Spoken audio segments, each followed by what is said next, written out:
The call came in the middle of an inspection in Montana, and by the time I hit speakerphone, my heart had already dropped. "Jace, get home now," Rick said, voice shaking. "The HOA's got a demolition crew on your property." I pulled the truck into a U-turn on a mountain pass, and I didn't finish my coffee. I didn't think about flights or luggage. I thought about the backhoe tearing through the one place that still felt like mine. My name is Jace O'Connor. I work federal property claims. When disasters happen, I'm the guy who reads the maps, finds the fraud, and writes the reports that make insurance companies sweat, but none of that mattered if the cabin was gone when I got there. I rolled up the private drive at dawn, and there it was, a backhoe, parked crooked, a construction dumpster full of my wood. The lid of the woodshed smashed in like someone had punched a hole through a promise. And there she was, Andrea Bell, HOA, president, beige cardigan clipboard, like a talisman standing in the yard like she owned more than she did. "You're trespassing," I said, "because you do what's human first. You tell the person destroying your property that they're wrong." She didn't blink. "Mr. O'Connor, Article 12, Architectural Standards," the board voted unanimously. "Structure must be removed." I laughed out loud, half incredulous, half furious. "You didn't notify me. We attempted to notify you. You were unreachable." She snapped the clipboard shut with a satisfied little sound like a gavel.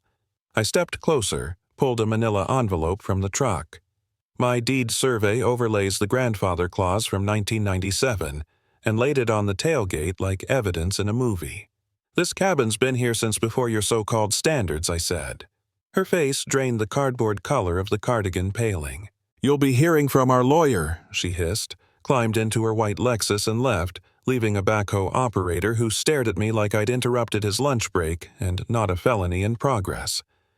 That night, I didn't sleep.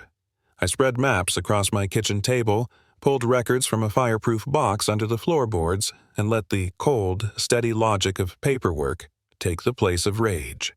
The wood was gone, sure, and the woodshed busted enough to trigger liability claims, but it was the arrogance that burned people who believed their little club could bulldoze what belonged to someone else because they held a clipboard and a latest signed resolution. I drove to the county records the next morning, asked for the parcel overlays the HOA filings for 20 years, and watched the clerk's eyebrow rise when I said North Ridge Estates. He printed everything without comment. I spread the stacks across the hood of my truck, and it took about 5 minutes to see what should have been obvious. Their boundary maps were missing crucial updates that the statute required every 3 years. They had never filed the expansion. In plain terms, they had no legal jurisdiction over my tract. That doesn't sound dramatic until you think about what they'd been doing, collecting dues from properties they had no right to touch, issuing fines, levying penalties, and then sending a man with a backhoe to tear down someone's cabin in the middle of the night. I didn't go at it alone. I called Carla Mendel, old partner from a cross-agency task force. She'd left law enforcement for private investigations, and she still wore aviators like they were armor. We met in a coffee shop in Asheville. She slid into the booth, looked over the maps, and said low and even, "This is criminal if they knowingly enforced a voided jurisdiction." Her voice had that pull, the kind that grabs a case by the throat and shakes it until the truth falls out. We started stacking proof incomplete filings, Venmo receipts, a contractor's panicked text admitting he'd been paid in cash to tag my shed. I set up 2 motion cameras by the tree line because people escalate when they think no one's watching. Sure enough, headlights at midnight, a silver SUV. A man who snapped photos sprayed an orange X on the woodshed and left. He later told a deputy he'd been told to tag the structure for removal, and there was a Venmo receipt to prove it. The next morning, 2 deputies and a zoning officer walked in with me to the HOA office, which was a remodeled ranch with a fake Greek column on the porch, and Andrea sat behind a glass desk flanked by 2 board members who looked like they'd been promoted to roles that suddenly required real reading. The zoning officer read the complaint evidence the association had been operating beyond authorized jurisdiction. Failure to file required expansion documents. Unauthorized demolition. Andrea's hands trembled, blowing air through her pearls. "We're volunteers," she said. "We acted in good faith." The deputy looked at her like he'd seen that line before. You authorized a demolition on private property without notification, without a permit, and without the jurisdiction to do so. That's criminal trespass and property damage. And we have a contractor willing to testify he was paid to market for demo.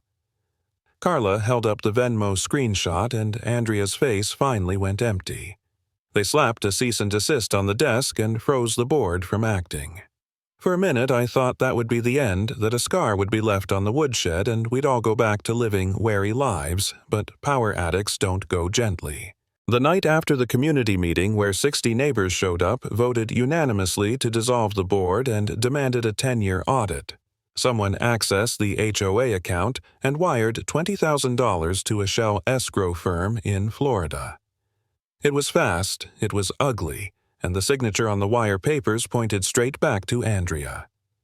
Carla and I drove to the escrow affiliate, got the wire copy, and walked it into the district attorney's office.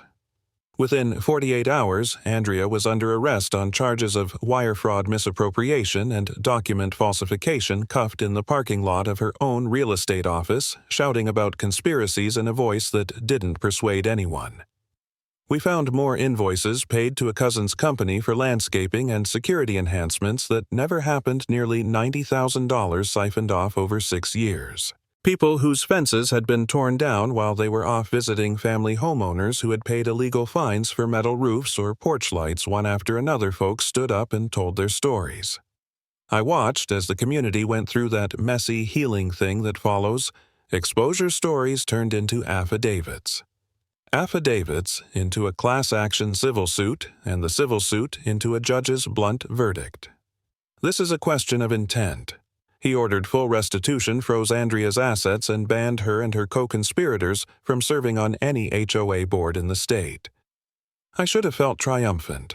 Instead, a week later, Evelyn Hartwick, retired judge, and the woman who moderated our meeting pulled me aside at the county registrar's office and said quietly, "You need to see this."